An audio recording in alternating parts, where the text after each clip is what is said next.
Letošnja smučarska sezona pa se počasi končuje. Pri nas obratujeta samo še dve smučišči, Krvavec in Vogel. Smučarski delavci nad sezono kljub milejši zimi niso razočarani. Skoraj 100 tisoč smučarji je za 15% celo boljša od lanske. Po pomanjkanju naravnega snega so jim nizke nočne temperature omogočile pripravo zadostnih količin umetnega snega. Staša Lozar.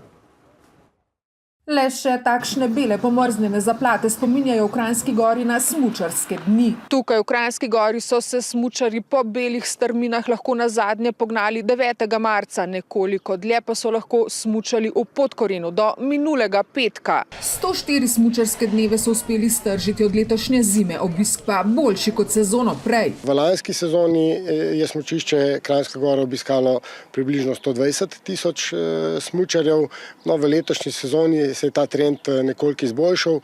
Smučišče Kranjska Gora je letos obiskalo preko 150 tisoč smučarjev. Veliko uslugo so vzdrževalcem smučišč naredile nizke temperature po noči, saj so omogočale zasneževanje z umetnim snegom. Se trudijo pa delajo, samo snega pa ni več toliko, ki je bilo. Vsekakor ne moramo letošnje zime ali pa lanske primerjati s prejšnjimi zimami, ko je bilo tudi po meter snega, ko poslušamo naše dedke in babice izpred 20, 40, 50 let.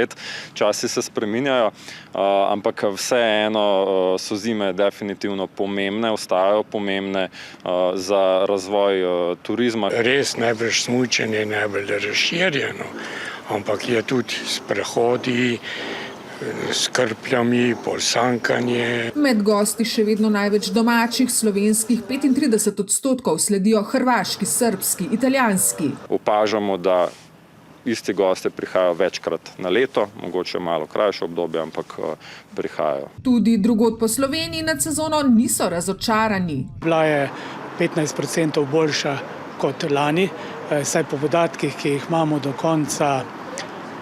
konca februarja. To je s številko skoraj 968 tisoč smučarjev. Na Kopah so imeli 113 tisoč smučarjev, kar je rekordno obisk. Tudi na Rogli so imeli okrog 8-9% boljše. Sezona je bila dobra, pravi, medtem ko niti domačini več ne verjamejo, da bodo prihodnje zime navrgle kaj več snega. Včasih je bilo po meter pa pol snega, 2 metra. Zdaj so pa mile. So pa vzdrževalci smučišča enotni, brez tehničnega snega bržkone nikjer več ne bo šlo. Čeprav je v zadnjih vzdihljajih zime tudi narava pomagala, da se na Voglu in Krvavcu smučarji še lahko spuščajo po zasneženih strminah.